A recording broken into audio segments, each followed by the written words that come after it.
स्वागत है दोस्तों आप सभी लोगों का आपके अपने इस YouTube channel Alex BCC live पे। दोस्तों आज हम बात करेंगे आप सब लोगों के लिए कि जब भी हम बीसीसी एग्जाम का तैयारी करते हैं उस टाइम पे कुछ कॉमन मिस्टेक हम लोग कर देते हैं। उसकी वजह से हम लोगों का सिलेक्शन नहीं हो पाता है, हम लोग एग्जाम में फेल हो जाते हैं।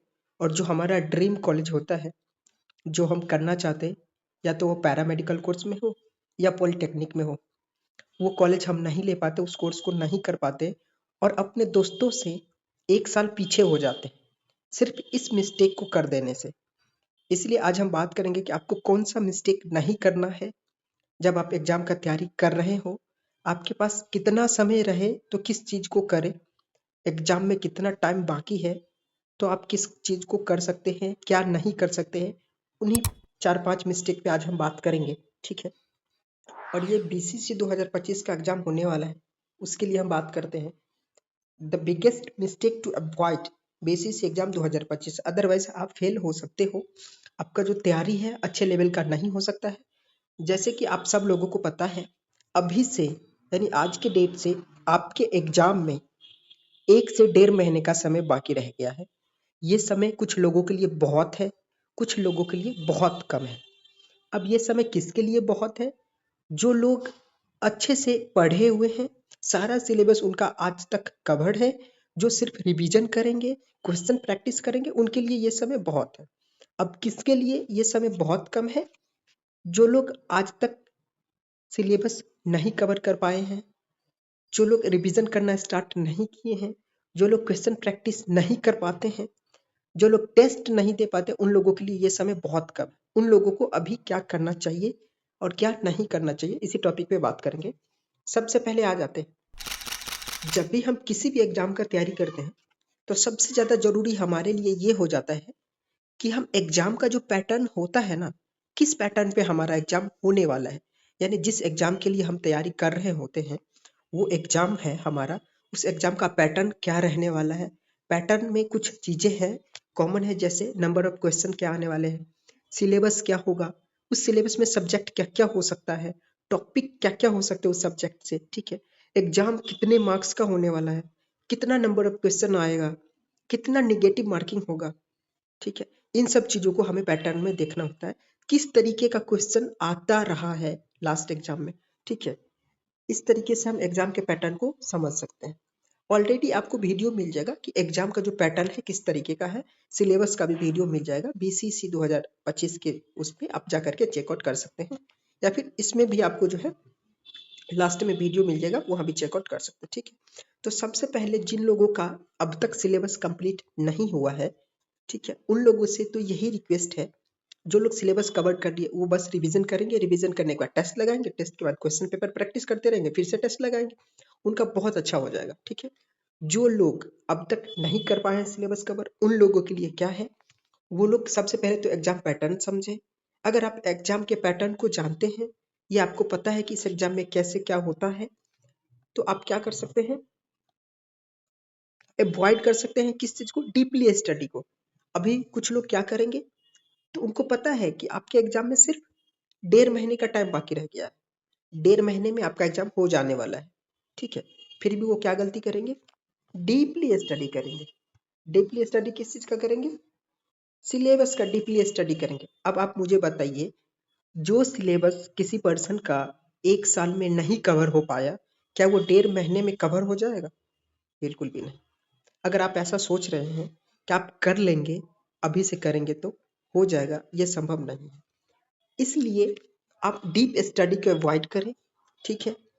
आपको जितना आता है उसी में से बेहतर नोट्स बनाएं। अगर आप बना लिए हैं तो बहुत अच्छी बात है, उसको रिवाइज करिए। नहीं बनाए हैं तो एक बार गो थ्रू हो जाइए चैप्टर से बहुत कम समय में। और जो आपको लग रहा है कि जो आपका बहुत अच्छा है, एक बार बस रैपिड रिवीजन की तरह उसको लिख लीजिए और एक इकट्ठा कर लीजिए, ताकि लास्ट मोमेंट पे वो आपको काम आएगा, ठीक है। डीपली स्टडी को आपको कंप्लीटली अवॉइड करना है, ठीक है। Avoid deeply study, right. Deeply study आप अभी नहीं कर सकते, आप रिवीजन के पर्पज से आप जो है स्टडी कर सकते हैं, राइट। उसके बाद जब आप एग्जाम पैटर्न नहीं समझ पाते हैं तो फिर एक और परेशानी होता है, वो क्या होता है, आपका जो क्वेश्चन लेवल है, राइट, क्वेश्चन का जो लेवल होता है उसके लिए आप वरीड हो जाते हैं कि भाई किस तरीके का क्वेश्चन आएगा, क्या लेवल रहेगा, कैसा हो सकता है क्वेश्चन। देखिए ये जो एग्जाम है, ये एग्जाम बिहार स्टेट के अंदर होता है, ये बिहार गवर्नमेंट जो है उनकी रिस्पॉन्सिबिलिटी होती है, राइट। तो यहाँ जो सिलेबस आने वाला है, अगर आपने बिहार बोर्ड से 12th बोर्ड का एग्जाम दिया है तो आपको पता होगा कि उसमें कुछ ऑब्जेक्टिव्स भी आते हैं आपके साइंस में, मैथ्स में, उसके बाद इंग्लिश में, इन सब चीज़ों में। तो वहाँ जो लेवल होता है क्वेश्चन का एग्जैक्ट लेवल रहने वाला है, बहुत डीपली नहीं पूछा जाएगा। इसलिए मैं कह रहा हूँ कि आप डीप स्टडी को अवॉइड कर सकते हैं। आपका जो क्वेश्चन सेट होता है, जैसे जीएस होता है ना, जनरल साइंस, जिसमें कोई क्वेश्चन जीके की तरह पूछा होता है, जनरल नॉलेज की तरह, ठीक है। उस तरीके के क्वेश्चन को आप प्रैक्टिस कर सकते हैं और इसी तरीके का आपका जो है एग्जाम का पैटर्न रहता है, उसी तरीके का क्वेश्चन आता है। बहुत डीप में जो है आपको नहीं पूछा जाता है, फॉर्मूला बेस्ड क्वेश्चन आता है, जीके टाइप क्वेश्चन आएगा, ठीक है। इस तरीके का क्वेश्चन आता है, तो आप इसको लेकर के वरीड ना हो बहुत ज्यादा। मैं ये एडवाइस करूंगा आपको, इन सब मिस्टेक को आप अवॉइड करें, ठीक है। उसके बाद है आप सिलेबस, राइट, सिलेबस को कंप्लीट करने के चक्कर में अभी ना जाए, ठीक है। ये तो सबसे बड़ी मिस्टेक होगी अगर आप सिलेबस कंप्लीट करने के लिए जाते हैं।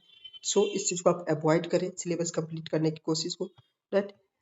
इसके बाद कुछ लोग, अब ये प्रॉब्लम इन लोगों के साथ है कि जिनका सिलेबस भी कवर है, राइट, सब कुछ हो चुका है, रिविजन नोट्स भी तैयार है, वो क्या करेंगे, क्वेश्चन प्रैक्टिस को अवॉइड कर देंगे, है ना। वो जानबूझ के जो है क्वेश्चन प्रैक्टिस को अवॉइड कर देते हैं। क्यों? क्योंकि उनको ये लगता है कि हमें सब कुछ आता है। माना आपका सिलेबस कंप्लीट है, आपके नोट्स कंप्लीट हैं, आप रैपिड रिवीजन अपने नोट से बहुत कम समय में कर सकते हैं, पर इसका ये मतलब नहीं है कि आप क्वेश्चन प्रैक्टिस को अवॉइड कर दें। क्योंकि आपके एग्जाम में सिर्फ क्वेश्चन आता है, वहां पे आपको नोट्स नहीं पूछा जाएगा, आपसे ये नहीं पूछा जाएगा कि आपका कितना सिलेबस कंप्लीट है, आपने कब कंप्लीट कर लिया, कितना समय लिया, राइट। आपके एग्जाम में जो आने वाला है one and only question, right.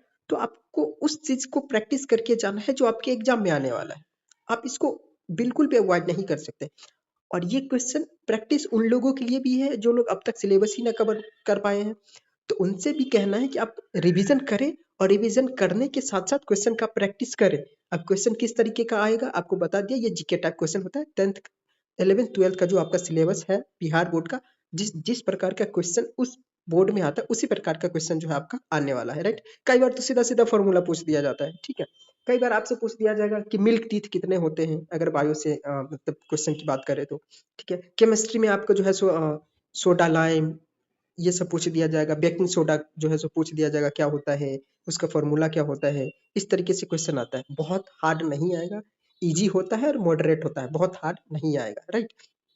इस तरीके का क्वेश्चन आता है। आप क्वेश्चन प्रैक्टिस उसको ना अवॉइड ना ही करें, ठीक है। क्वेश्चन प्रैक्टिस जरूर से करें, कैंसिल मत करें, ठीक है। उसके बाद अब सबसे बड़ा मिस्टेक ये होता है कि जिन लोगों का सिलेबस कंप्लीट है वो लोग क्या करेंगे, अभी भी दोबारा से सिलेबस करते जाएंगे और लास्ट मिनट टिप्स ढूंढेंगे कि लास्ट मिनट में कैसे क्वेश्चन लगा ले, कैसे प्रैक्टिस कर ले, कैसे सब कुछ जो है कवर कर दे। इन सब चीज़ों में ना पड़े, अभी भी आपके पास 1.5 महीने का समय है। जिनका सिलेबस कंप्लीट है वो भी, जिनका नहीं कंप्लीट है वो भी। जिनका कंप्लीट है वो रिवीजन करे और क्वेश्चन प्रैक्टिस करे लगातार। जिनका कंप्लीट नहीं है वो एक बार गो थ्रू हो जाए, 15 से 20 दिनों में सारा जो है सिलेबस आप कवर कर ले, मतलब बहुत रैपिड सिलेबस कवर कर सकते हैं उसको, ठीक है। एक बार आप गो थ्रू हो जाए सीधा, उसके बाद उसी के साथ साथ जो है सो छोटा छोटा रिवीजन नोट्स बनाते जाए।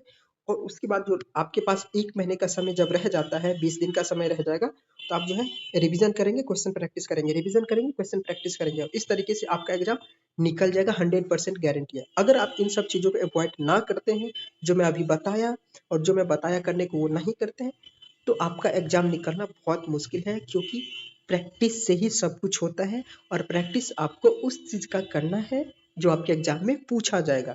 आपके एग्जाम में क्वेश्चन पूछा जाएगा, तो आपको आपके एग्जाम के बेस पे जो क्वेश्चन आने वाले हैं उसके बेस पे क्वेश्चन का प्रैक्टिस करना है। इससे ज़्यादा और कुछ नहीं है करने को, ठीक है। बाकी आई होप कि आप सब लोग बहुत अच्छे होंगे, अच्छे से प्रैक्टिस करें, आप सब लोगों का एग्जाम निकले, और जो जहाँ जाना चाहते हैं, जिस कॉलेज में जाना चाहते हैं, जो ड्रीम कॉलेज है वो आपको मिले। एंड मिलने के साथ साथ मैं सोच रहा हूँ कि नेक्स्ट ईयर से, यानी जब अगली बार एग्ज़ाम होगा, तो जो एग्ज़ाम देने वाले लोग रहेंगे, जो देना चाहेंगे, उन लोगों के लिए आप लोगों से कांटेक्ट करके किसी तरीके से थोड़ा बहुत जानकारी लूँ कि कैसे आपने एग्ज़ाम दिया, क्या हुआ, कौन से कॉलेज मिले, कॉलेज कैसा है, इन सब चीज़ों पे हम बात करेंगे, अगर आप लोगों का सपोर्ट रहा तो। ठीक है, बाकी थैंक यू सो मच।